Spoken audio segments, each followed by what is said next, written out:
I think you're gonna find when all this shit is over and done, I think you're gonna find yourself much happier behind the camera. Thing is, Marcos, right now, you got some funny ideas, a little podcast, but painful as it may be, everyone's got ideas, and everyone's got a podcast, and your days are just about over. Now that's a hard fact of life, but that's a fact of life your ass is gonna have to get realistic about. See, this business is filled to the brim with unrealistic motherfuckers. Motherfuckers who thought their jokes would age like Hollywood actresses. If you mean Kelly McGillis, it does. If you mean Angela Bassett, it don't. Size. How many dead kid jokes you think you got in you anyway?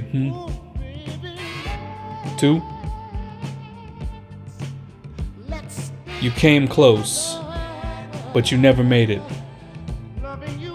And if you were gonna make it, you would have made it before now.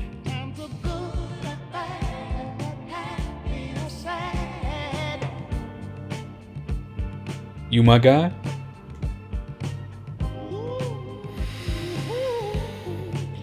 Certainly appears so.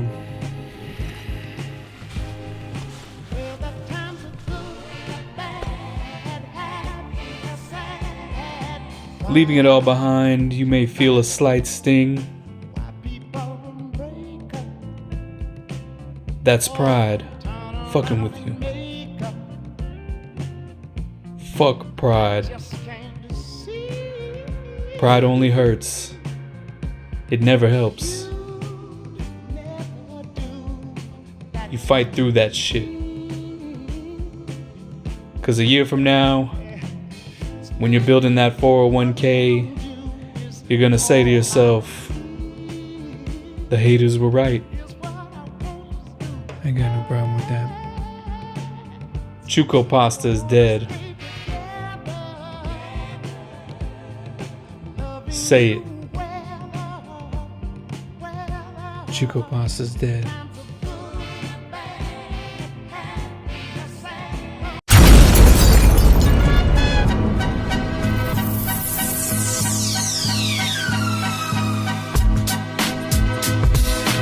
Oh boy, Chuco pasta.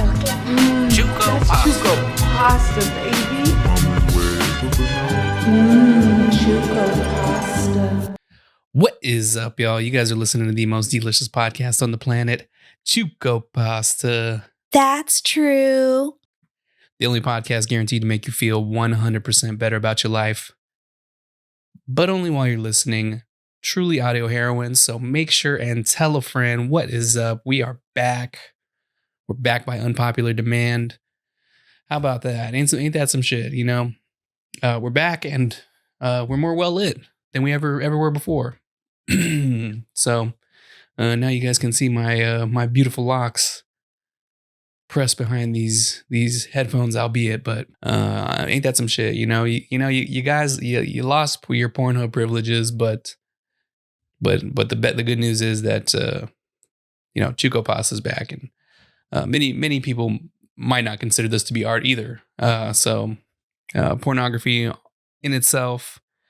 Hope all the guys and gals are doing okay. Not having access to the hub. Shame on me, you know. Like when they first came out, announced the Pornhub ban, you know, the change in laws resulting in the Pornhub ban. I was like, well, I mean, it's just one website, you know what I'm saying? It's not like, I thought it was gonna be like the Jewel shit, you know, like when they tried to ban Jewel. I'm like, yeah, you guys are okay. You guys are banning Jewel, but like, I mean, it's not like there's not 1,000 other products, comparable products that people can use to get their nicotine. But shortly after that, you know, after the Pornhub ban, other websites started following suit. I saw X Hamster went down, Spank Bang went down, and they're all, basically not willing to, or not all those websites I mentioned, but the websites that have I'll call it temporarily revoke their privileges. They refuse to offer the ID verification services that the state requires in order to access those websites. And man, I gotta say, I'm like I think it's kind of like a double-edged sword, I guess. The ban on pornography, like the irony of it for me is that I've been frequenting porn websites since I was a preteen, and I think that's maybe that statement is not maybe that statement's kind of adding fuel, I guess, to the fire of the conservatives who love to they love to play the card of, oh yeah, we're just worried about the kids and this and that, it's kids, they're accessing porn websites and yada yada yada, and it's kind of similar to what they were saying about the whole drag show thing. They're like, I mean, who wouldn't back that law? Who wouldn't back, like, you go around, you ask a bunch of random people, knock on some doors and say, hey, do you think kids should access pornography? And I just, like, you're gonna get a resounding no, from just about everybody. You think kids should be in attendance of drag shows? They're like, well, shit, I didn't know kids were attending drag shows. And they're not burdened with having to prove that. They don't have statistics, I think, to back it up. But no, kids are most definitely visiting porn websites. Little rascals like myself, they're visiting those porn websites. So I'm a little on the fence about it. I don't think kids should be watching porn. Like the kind of the brand, the variety of porn that they have now. I mean, my gosh, they have like they got so many categories nowadays. I don't remember having all that. You just typed in ass.com, you typed in boob.com. It was a simpler time. It was a simpler time for website URL names. Nowadays, you gotta pick something really niche, something really unique. It's kind of like band names nowadays, like all the good band names are pretty much taken. Now you gotta make these long, convoluted, sometimes unrelated band names. That's why all the band names suck now, because you can't. You had Slayer, you had Megadeth, you had Nickelback. It's now you gotta. It's not as simple anymore making a website either. So we didn't have the type of categories back when I started frequenting those websites as kids do nowadays. Now it's all like stepbrother, this steps. They say if you could call pornography art, I think it's just reflecting the average household now. It's all these like mixed, stepmom, stepdad, these children of divorce, are really living out their they're living out their circumstances through pornography. But back then it was just like, you had, black, Asian, big butts, Latina, just real simple categories. And now they got all kinds of different categories and stuff like that. So on one end of it, I'm like, as an adult, do I think that I should be able to access pornography freely? I do. But on the other end of it, I'm like, fuck these spoiled ass kids, bro. Fuck these spoiled ass kids, man. They got it too easy, bro. They got it too easy. It wasn't easy for me to access pornography as easy as it is today with all these tube sites that have popped up in like the past like 10 years or so. Longer than that, but over 10 years ago, but for generations before me, it was especially not easy, to try to get pornography. You had to know somebody. You'd have to have like an older cousin, older brother, a cool or weird uncle who, would be able to purchase those things for you, or lend you something, you know, something to get you going. I mean, I remember as a kid, man, you know, like pre-tube sites, it was like even pre-internet, you know what I'm saying?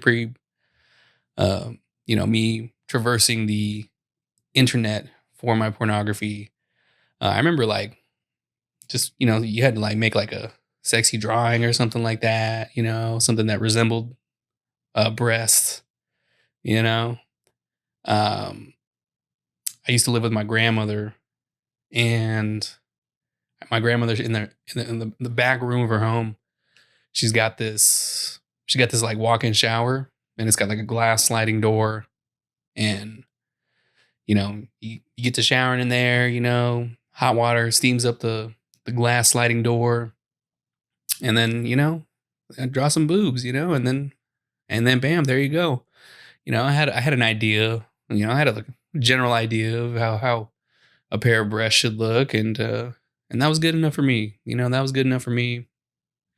But you know, is this age verification thing, is it really going to stop kids from accessing pornography? I don't know, bro. Like it's like, it seems like all the pornography is on my, you know, social media and stuff. Like now you go on Twitter, you know, you go on Instagram, it's crazy. You know, you like just a couple hundred, you know, couple hundred risky Instagram posts, and now all of a sudden your timeline is flooded with it. It's insane. The algorithm too strong. It knows what I like. It knows I like cooking videos. It knows I like MMA, and it knows I like big butts. And I gotta say, I do like big butts, and I cannot lie. To the algorithm, I cannot lie. The algorithm sees it all. It knows me better than I know myself. But yeah, that's the irony of it. I feel like, is that, you know, you could see a lot of shit, you know, like just on social media, you know, and they're doing all these bans on all these tube sites and stuff like that, and it's like, you know, I mean, it's right there for the picking already. Come on, man, that's too easy. Yeah, so I mean, I wonder what's easier, you know, like going and you know, inputting a credit card in on OnlyFans, or like, I wonder how easy it is to, you know, sneak into mom or dad's wallet and grab their ID and go through the age verification process online. I wonder if, like, what the requirements are. What do you need? Like an email? I feel like a kid could make an email super easy, and I think that this age verification requirement really ain't you know, it really ain't stopping too many. I think it's stopping elderly people, you know. I think I'm glad that I'm happy that, you know, my grandfather, God rest his soul, that he's no longer with us, because he definitely would have been hitting me up and be like, Marky, there's something going on with the computer, you know, it's not working. Oh, Grandpa, what's going on? Hey, it's asking for ID verification. I'd be like, oh, Grandpa, I'm having the same problem. Let's knock this out.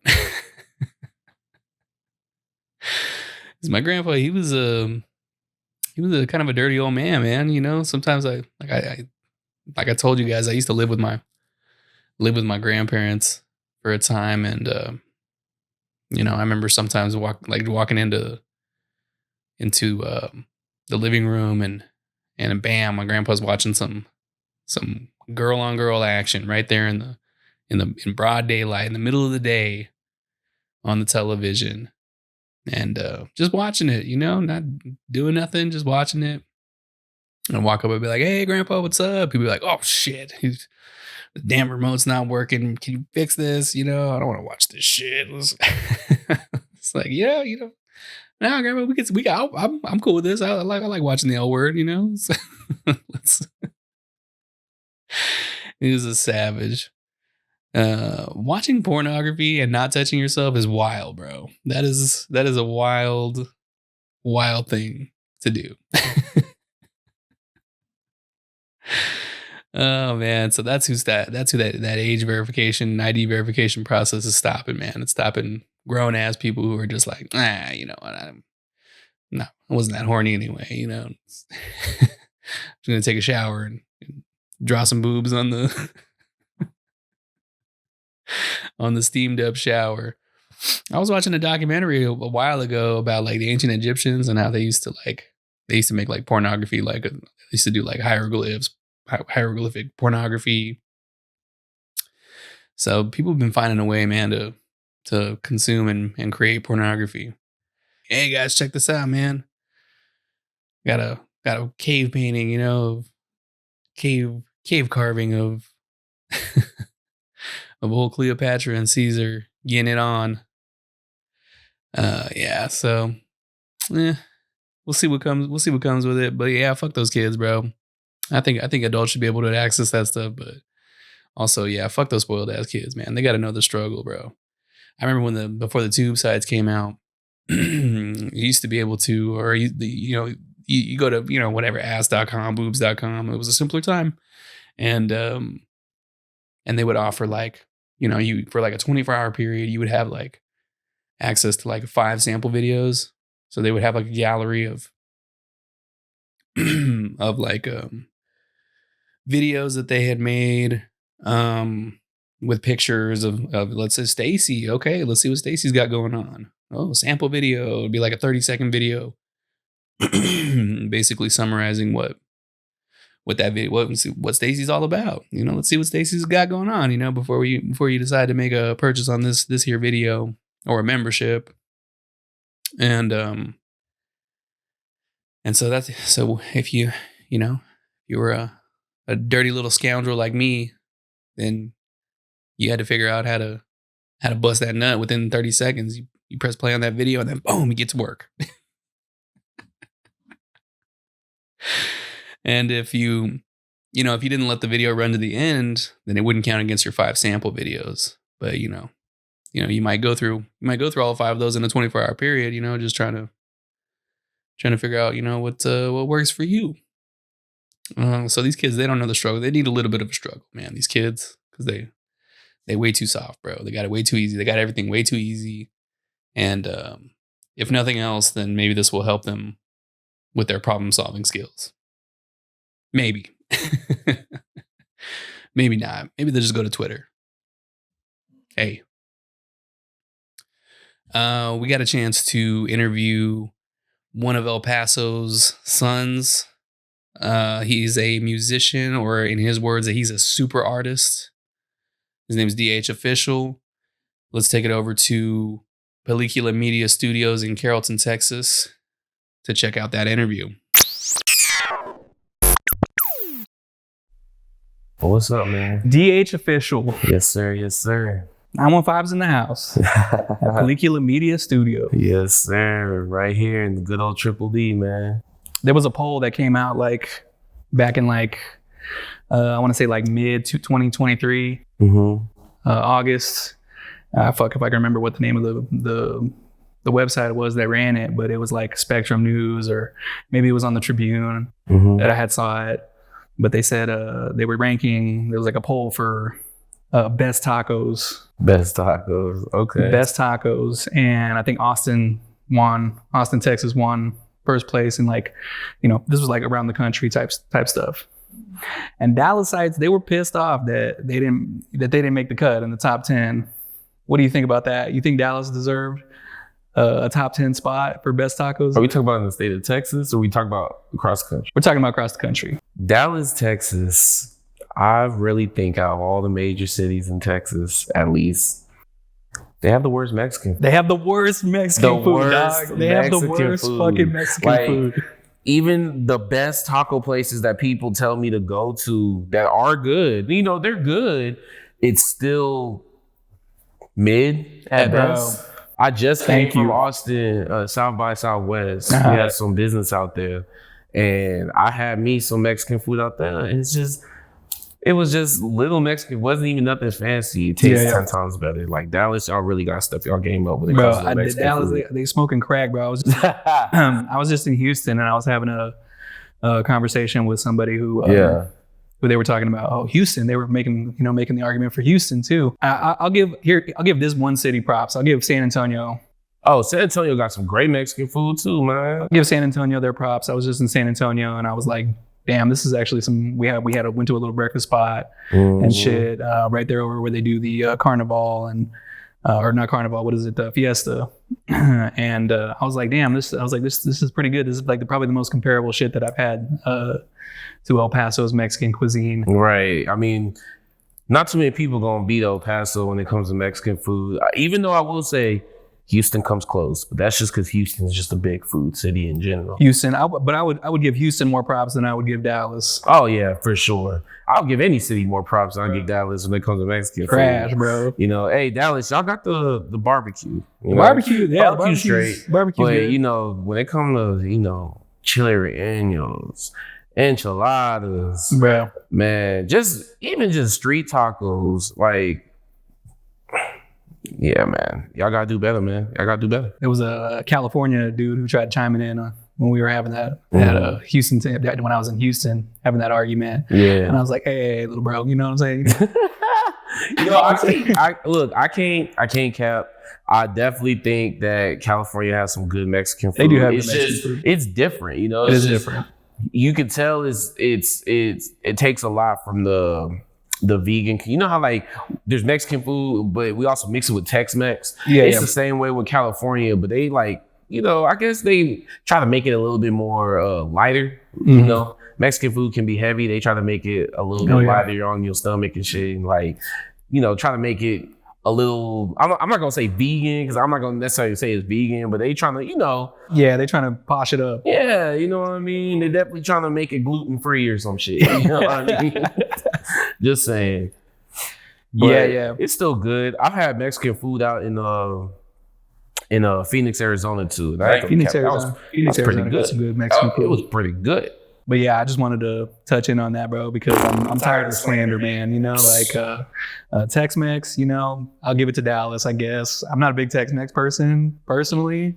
I will tell you, even Tex-Mex, I'm telling you, anything with Mexican food, Dallas, it's just, it ain't the best. It ain't the best. I've had a lot of it, I just think that San Antonio, Austin, definitely El Paso. I'm not surprised that they didn't crack the list, even the top 20 list on that. A lot of people, they try to make it seem they be forgetting about El Paso. We all the way over there on the lone arm of Texas. People just be forgetting about El Paso, man. That's a major thing in general. Like I tell people all the time, like if El Paso was closer to like this side of Texas, where it only takes about 3 hours, maybe 4 hours to get places, like people would love El Paso.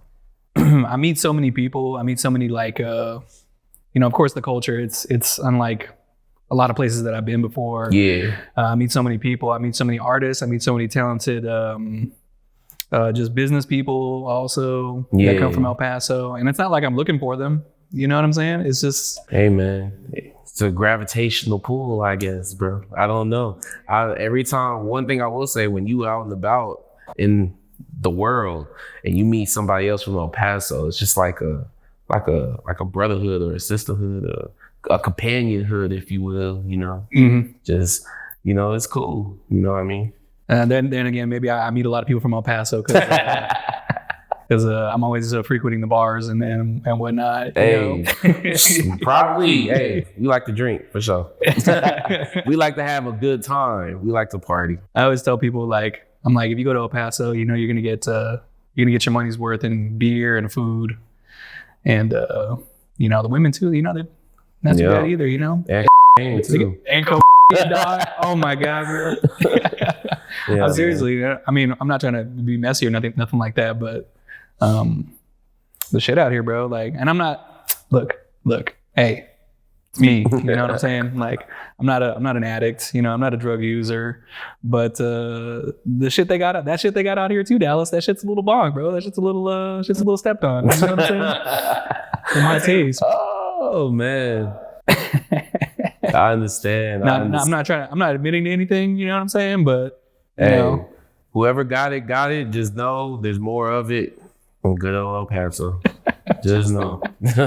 I'll tell you the ladies. This is gonna be an unpopular opinion though. They got an expiration date out there in El Paso. You know what I'm saying? And But I just think that that's also just another testament to the food and why it's so much better than a lot of other places in the States, the Mexican food that is. My mama was trying to kill me for like 18 years, bro, with her cooking, you know? Trying to kill you, trying to give you that pre-diabetes, man. Yeah. But it's so good, bro. I had heartburn, bro, when I was like 13 years old. I fucking wake up thinking I'm having a fucking heart attack. Yeah, man. Oh, yeah, I go crazy for some alambre tacos. I'm not gonna lie, though. I've been to like, of course, you know, I've been to like Juarez. Have you ever been to Juarez? Man, I have not been to Juarez for all the time I spent in El Paso. That's crazy, right? That's crazy. I ain't never been to Juarez, but, you know, a lot of people tell me about Juarez. I obviously know hundreds of people that go to Juarez, been to Juarez, probably even stay in Juarez and just come to El Paso, you know, for work and shit. So I was thinking about it too, man. The other day, I was like, damn, you know, I mean, actually, I wasn't thinking about it the other day. I was thinking about it, like during the pandemic, and I'm like, first of all, I think about I'm like, man, I wish I could, I wish I could live in El Paso making the type of money that I'm making out here. right. Because it was so affordable. It's starting to not be so affordable in El Paso. Yeah, things definitely rising as it is across, you know, The whole country. Yeah, the whole country's But like that. my thing for El Paso is just, it's the space, man. It's just like, it's in the middle. I always tell people, you want to get to El Paso, you just drive west on I-10, get good and lost in the middle of the desert, and you close to El Paso. You know what I mean? We just so far away from everything. 5 hours in one direction, you might get to Phoenix. 5 hours in another direction, you'll get to down Denver. Really 8 hours. 8 hours in another direction, you get to Dallas. 8 hours in another direction, you get to San Antonio. Like, everything is just so far apart type shit. I lived for like a year in Indiana. Mm-hmm. That was a culture shock. It was just cornfields. I was exotic out there, bro. I was. He said I was exotic. I was exotic, bro. Like, That's funny. It was a lot of white folks, you know. White folks up there. Them flyover states. Yeah, and it was a trip to me because, you know, I lived like in a place that was, you know, 2 hours from Detroit, you know, 2.5 hours from Chicago. Yeah. 1 hour from Toledo, 45 minutes from Fort Wayne, just all these like big cities and stuff like that. And I'm like, damn, you can't even, I mean, from here, I can't even get to fucking Weatherford, you know what I'm saying? Or I can't even get to Abilene, you know what I'm saying? Man. In that amount of time. Bro, it's the same way in the East Coast. Couldn't even get out of the state, you know? Right. It's the same way in the East Coast. Like, I got family that stay out there and stuff. And man, 2-3 hours, stay in DC, maybe another 2-3 hours, they in Philadelphia, 3-4 hours from that, you in New York City. Like, you just be going all over the place, you know what I mean? Going back and forth. And it's like, in that same amount of time, I might get to Austin. I can get to like Hawaii, or I can go to like Europe for like the same price as it is to get my family to El Paso, you know, like for like 3 round trip tickets or some shit like that. Exactly, man. To El Paso. And it's like, it's 8 hours away, but because they don't get a lot of like inside flights and stuff, it's just like, man. On TSA at El Paso Airport, they doing the most, bro. Like out here, Dallas TSA, they're just like, you know, babe, all right, get out of here. Right. I had my mom hit me up. And by the way, my mom used to hate me like smoking weed and stuff like that. Right. And now she hit me up last time I flew in, and she was like, hey, you think you bring me some gummies, you know? And I'm like, Mom, it's fucking, it's right next to New Mexico. You know what I'm saying? Like, what is it? That's another question or another conversation in terms, like, you can get it from New Mexico. You can. But is it gonna hit as hard as places like Denver, LA, even Chicago, you know? You said you don't partake anymore? I mean, I do partake. It's just, I feel like New Mexico weed could be a little bit better. Maybe it's because they're new to the scene. You know, they just got legal not too long ago. I don't know. Some of the places I mentioned, you know, California seems like it's been legal forever. You know, yeah, even man. before it was legal, you know what I mean? But I do feel like, you know, the potency and the pricing as well is just, you know, has not yet caught up with the the current market. We call it the that green chili pack. You know what I'm saying? If you like green chili instead of serranos or jalapenos, you might like what New Mexico's got going on. Smoking on that poblano pack. Smoking on that poblano. Kind of spicy, you know, like it wants to be spicy, but it ain't. Right, you know. it ain't that real heat. Smoking on them he's like them Hatch green chilies. The Hatch type green shit. chilies. That's what it is, dog. Oh, that NM pack, man. So shit, man. You're a musician, bro. Yes, sir. How long you been making music? Man, I've been making music, like really taking it seriously and shit since like 2017. Like I was making songs here and there beforehand with the homies and shit, but it wasn't until 2017 that I was like, all right, you know what? Let me gear up and drop my first project. You know what I mean? I'm like, you know, someone that you got to put 10,000 hours into your craft in order to become a master at it, you know? And I feel like I've done that now. I'm just in the midst of trying to, you know, show the world the fruits of my labor, you know? Hell yeah, man. You never, you into music as a kid? I mean, I was into music as a kid. I listened to a lot of music. I really, you know, I was big football. You know, that was my first love. I can't lie to you. That was my first love. What high school did you go to? I went to Burgess High School, man. Went to Burgess High School? Yes, sir. Oh, what grade? What class? Shit, class of 2012. 2012? Yeah. Okay, you like a grade ahead of me. You a grade ahead of Aaron and Alvin. Yeah, you know, them my boys too. Shout out them, you know. Shout out everybody that from that class though. They're like Burgess 2012, 2013, 2014. Some cool ass people, man. I used to play basketball with Aaron and Alvin. Yeah. At AAU. I used to go play at the Northeast for the Boyz. I don't think I saw them play until like probably about your grade or 2011, 2012. And they were so skinny back then. You know, I didn't see it, bro. I mean, them boys was working, bro. Like, athletes, I bro. will say, like, the first time I played with them boys, I was playing basketball on Fort Bliss at the youth center on Fort Bliss. We was all hooping. Like, that's when I first met them boys. And you right, bro. They was some real skinny dudes, but particularly Alvin, bro. He blew up. Oh, bro, he beefed up now, man. Bro, he's a fucking Hulk of a person now. Bro, he really is, bro. Got lots of love for them boys. Shout out Aaron and Alvin. You know? Alvin was dragging his arms, bro. Like he had these long ass fucking arms, bro. But like his torso didn't. You know what I'm saying? It didn't matter. He was like a creative character in NBA 2K. He just had to grow into his man body. That's all it was. Yeah, he did, bro. Same with Aaron, bro. Both of them always been very much sports inclined. Like, I mean, even my senior year playing football with them, like, shit, like, I knew Aaron was special. You know what I mean? Like, I knew Aaron was special. I remember particularly first game of the season, we all just been practicing all motherfucking off season, then did summer workouts, did all that shit. First play of the game, first kickoff, man ran it back for a touchdown. So we already knew what type of time it was. Like, okay. And before that, Burgess, we wasn't that like all that good. You know what I mean? Yeah, I ain't gonna, for sure. Like, I'm not gonna make it seem like we was trash, but you know, we wasn't that good. Yeah, Burgess wasn't, in that 4-year span, I think that those two really turned around all their athletic programs. The track team was always pretty good, but they even in that respect, they took things to the next level. Yeah. So Burgess High School, man, I didn't know, bro. Yeah, man, Burgess High School. I actually grew up in the Northeast El Paso though, but I was expecting like Parkland or you to say. Bro, like I lived down the street from Irvin.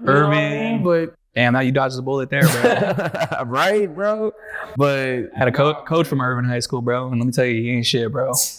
They just revamped it or some shit, you know. Oh, damn, bro. Yeah, they revamped it. They tried to build it up. That's good for them, But I thought they were gonna tear that bitch down, bro. Like, nah, bro, not yet. But yeah, nah, bro. Like my backstory, my mom's was in the Army. Okay, you know what I mean. And then when you're in the Army, I guess you can go certain radiuses within the military base. And then it was between Burgess or Chapin. I didn't want to go to Chapin. So I was like, fuck it, let's go to Burgess. My original choice was Andrews, but my mom was just like, bro, if you go to Andrus, like you really gonna get caught up in some shit. So we gonna try to do what's right and, you know, go to Burgess. But also another, like, I guess a factor of my decision was I went to a UTEP football camp. And one of the coaches for the camp was also a coach at Burgess High School. He saw me, he was like, bro, I really think, you know, if you can get to Burgess, bro, I would love to coach you. And I was like, hey, that's already, bro. You know what I mean? And I feel like my high school career, I was pretty good. You know, they have that East versus West game every year. I made it to that. You made it to the East-West game? Bro. Unfortunately, Damn. I broke my ankle the last game of the season, and I couldn't play. Now, everyone that knows that I broke my ankle, I actually didn't break my ankle on the field, bro, which is crazy. I took off my shit, I fucking slipped, and my shit just broke, bro. Damn, bro. While we was in the locker room in Odessa, Texas, at Odessa Permian. We just played our area game. Unfortunately, we lost, but bro, I broke my ankle that night. That changed the whole course and trajectory of everything that I thought I was gonna do, you know. So Damn, man, shit. I guess I hate to be cliche, bro, but you know what I'm saying? These things happen for a reason. Apparently, bro. That's what everyone keeps telling me, you know. And at the same time, like, I definitely do believe that too. I think that everything happens for a reason, and I just try to keep my mind on the super positive, you know. I just, whatever, you know, life gives me, whatever cards I'm dealt, I'm just trying to, you know, play them the best I can, you know what I'm saying? Hell yeah. Yeah. Hell yeah. You're a rapper? I consider myself a super artist. A super artist. Yeah. Okay. Do you produce? You know, I do more engineering. I really don't do a lot of producing. Not that I can't. I have all the ability to, but I just know that my gift is in my gab, in my words. Yeah. So you're a writer. Yeah, I'm more of a writer. You know, I can freestyle too, but I like to write what I'm saying. I like when people listen to my music, I try to uplift them and let them know, hey, you know, if you're going through some shit, I'm going through it too. You know what I mean? I'm getting to the bag. I want to inspire you to get to the bag as well, you know? That's really what my last album was about. Yeah, it was. Yeah. I've been listening to it for like, I want to say like it dropped October? Like, yeah. Fall. Dropped October. 2023. Yes, sir. Yeah, I listened to it all the way through. I don't think there's really a bad song on there. Yeah, I appreciate you. Yeah, man. And the penmanship, man. So take me I'm a writer myself. So yes, sir. Take me through the writing process for you. Like, how does it is it broad strokes? Is it are you kind of a purist, a perfectionist? You like to write, like, you want to make sure every line is perfect before you move on to the next. So take us through that process. It depends on the song. I have had some songs where I was like, oh no, I really want to make sure my pen's really good with this one. And other ones, I'm just playing most off of like emotion, like what I'm currently feeling, what I'm currently going through, what I'm currently thinking about, what I'm currently trying to manifest, you know what I mean? And then it just, you know, all comes together whenever I hear the beat, you know what I mean? So that's really my writing process, I guess, is what I'm feeling at the general moment. And I really write them down just so I don't forget my words, you know? That's really what it is. I just don't want to forget my words. I'm the same damn way, bro. Like, if I sit there, a lot of times, like, if I sit there and I try to write something, I'm like, all right, you know what? I need to write some shit, you know, like I'm working on a screenplay right now. Right. And I've tried times to sit down and just write, or if I'm writing jokes, you know, for like a upcoming stand-up that we got going on, I'm like, okay, it doesn't come to me that way. Like, right. I can't, it's always when I'm doing something else. I'll be in the grocery store, I'll see some funny shit, or I'll see something, you know, that I'm like, holy shit, that's actually genius, you know. And I go on my phone and I write a note down. Sometimes my notes though are fucking terrible, bro. Like, honestly, like sometimes my notes, I look back through it, and it's like a different person wrote them. That's the ADHD, bro. Bro, I'm like, what the fuck? Here, let me see if I can give you an example. I'm telling you, bro, it's like you ever seen the movie Memento? Damn, bro, it's like a clusterfuck. Or Pulp Fiction. You seen Pulp Fiction? Yeah, before? I seen Pulp Fiction. It's kind of like oh, we gotta solve the mystery, you know, right? Like, where does this fit in? Right, you wrote something at the beginning, but that might not even go at the beginning type shit. I completely understand, bro. So I got this shit right here. Okay. Pink swears in kindergarten. Does that mean anything to you? That don't mean anything to me, bro. Always watching my friend, Walmart guy. I know what this is about actually because I was at Walmart and we got a lot of where I live at least there's a lot of Indian like a heavy Indian population, Pakistani Indian. And there was this gentleman and I was scanning some stuff at the self checkout and he comes up to me and he's like, he points at the camera, he's like, always watching my friend, and then fucking walks off, bro. I was like, what the fuck, bro? Like, right? Like, why did he say that? Like, you was about to just like I was like, you trying to steal some shit? Like, that's crazy, bro. That is crazy, bro. How about this right here? I'm the Filipino Jimmy Neutron, getting brain and Jopali trying to blast off. That's a bar. That's a you follow what is it? Accidentally Bronson. You seen that shit? You know Action Bronson? Mm-hmm. He'd be saying goofy shit. Yeah. Like, I'm in the fucking El Camino with 2 Japanese. It's just like, like these things that you think they wouldn't be related, but they are. But yeah, just jokes, bro. I write these things down like when they come to me. Sometimes I'll be waking up in the middle of the night and I'm like, that's it. Shit, I gotta write this shit down. That's bro. the one, bro. That's how I be feeling sometimes too. Like, I'll wake up from a nap and immediately just start writing, or like sometimes like, I might just go and record it. He's like, oh shit, now's the time, I'm up. Let me just, stop what I'm doing and go record it real quick. At least lay it down and then I can either send it off to get mix and master myself later or some shit, Mix and mastering, bro. That's some shit I need some help with. Audio is tough, bro. Oh yeah, bro. Audio is like, it's like learning a whole nother language if you dealing with these DAWs and stuff, and everybody try to say like each DAW is different and stuff, which I can kind of understand what they're saying to an extent, but at the end of the day, they all run the same. It's all kind of like engineering language, it's just different ways to do things. There's a million ways to do things in different DAWs. Like just even something as simple as, I don't know, turning the volume down. I can think of at least 4 different ways to do that. So 1,000 times harder than video, man. Because you know what? You ever watch like a movie or some shit like that? And it don't matter how good the film is. It don't matter how good the shots are. But if there's shitty audio, it's like, it's like, damn. I can't even watch the shit, bro. The shit's can't even watch it. Yeah, I feel you, bro. Or the visual, I guess, more in your industry, like the visuals on like a music video. It don't matter how dope the video is. You know what I'm saying? If the audio ain't there or it just not to mention taste. There's a lot of it's a musical taste, like subjective as well. So right. It's, not everybody's gonna be fucking with that. You got to deal with that on top of the quality of the music that you're putting out and shit. Right. That's tough. So that's impressive, man. It's impressive that you do that. Yeah, man. I mean, definitely. I feel like nowadays to be an artist, like you can't just be in one lane anymore. Like you gotta diversify. You gotta keep diversifying. Like there are days where you're gonna have to be your own producer, your own engineer. You're gonna have to be your own videographer. You're gonna have to be your own manager. You know what I mean? It all comes in the space of being an independent artist. Mm-hmm. You know what I mean? So now, besides rap or hip hop music, mm-hmm.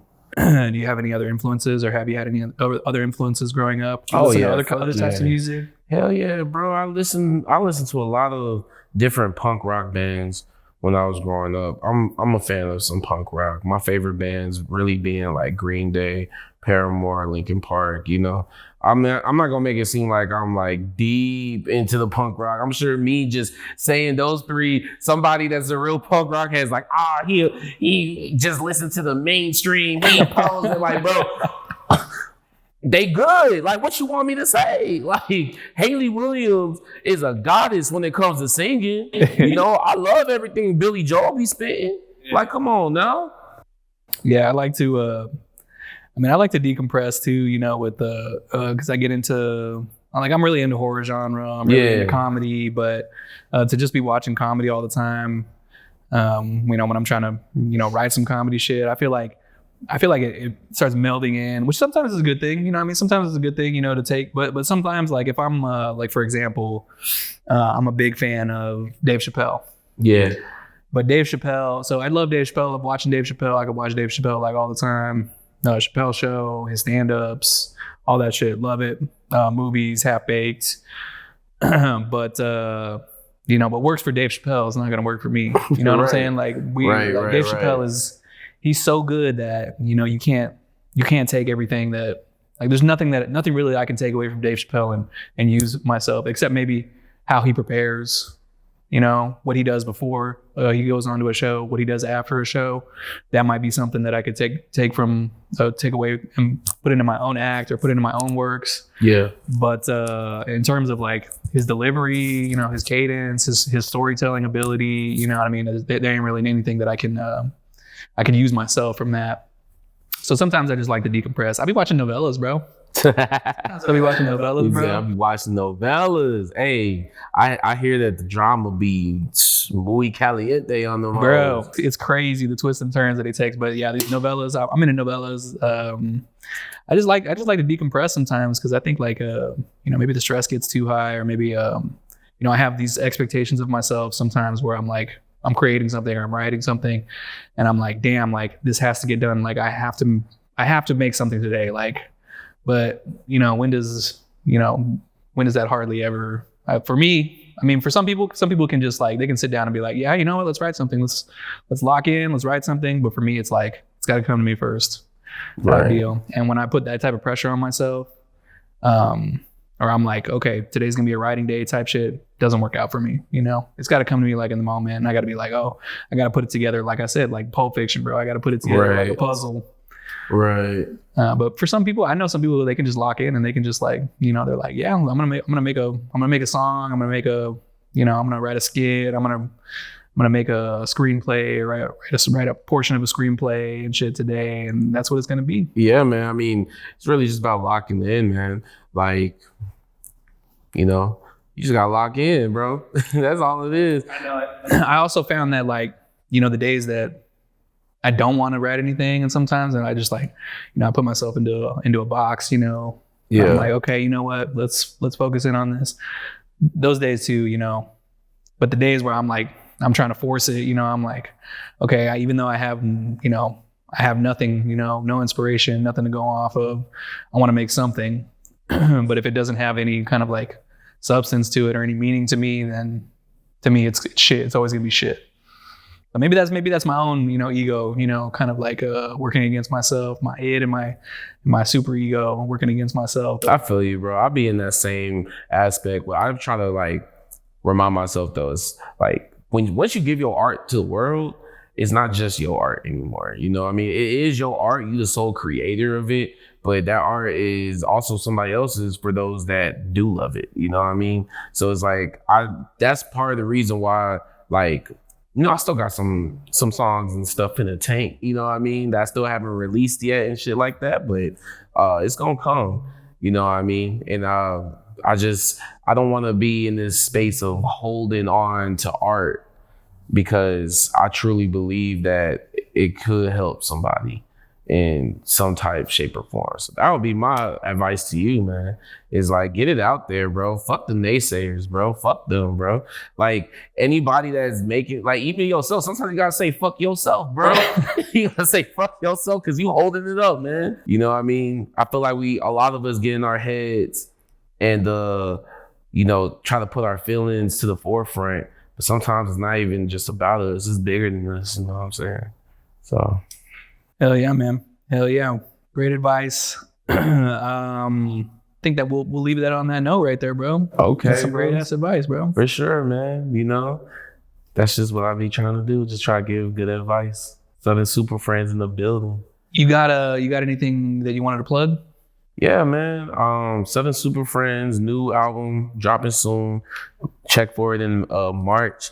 I'm gonna have that Young Black Scholar remastered deluxe version coming soon as well. And I got some more music videos and music shit, you know what I mean? Some more music dropping soon. But keep on streaming that Addicted to My Hustle, man. Like, I'm really proud of y'all. Y'all really going up. And I got some more surprises for you just for that, you know what I mean? So be on the lookout for sure, the official way. You want to see my notes? 2 tears in the bucket. Fuck it. Man, I feel like that's a bar for somebody. Hold on. I don't know where it comes. My father-in-law always says that. You know, whenever he's just like, yeah, you know, it's the old way of saying it is what it is. It is what it is. 2 tears in the bucket. Fuck it. DH, man. That's what you know it what? is. You know what we never covered? What we didn't cover? What's the DH stand for, bro? The DH, bro. What I be telling people, it stands for dark and handsome. Dark and handsome, bro. Okay. Dark and handsome. You know what I mean? DH official. Appreciate you for coming through, man. Nah, I we live appreciate here you, from man. Pellicula Media Studios. Thanks again, man, and thanks for watching, y'all. Man, I had a great time interviewing DH. Thank you again, dog, for the interview. I wasn't expecting it to take such a serious turn as it did towards the end, but great advice again from DH. I hope that that if there's any artist or really if you just trying to do anything, you got goals, you got dreams. I hope that his words comforted you on your journey and that you can go about your business with a little bit more confidence. I know I will. Thank you guys so much for listening again to another episode. This has been the most delicious podcast on the planet, Chuco Pasta. I'm your host, the beast from the east side of El Paso, the Midnight League champ, Fetty Guerrero. Viva la raza!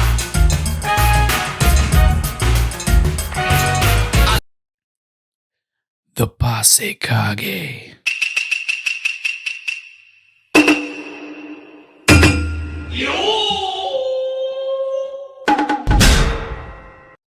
Busy Velasquez.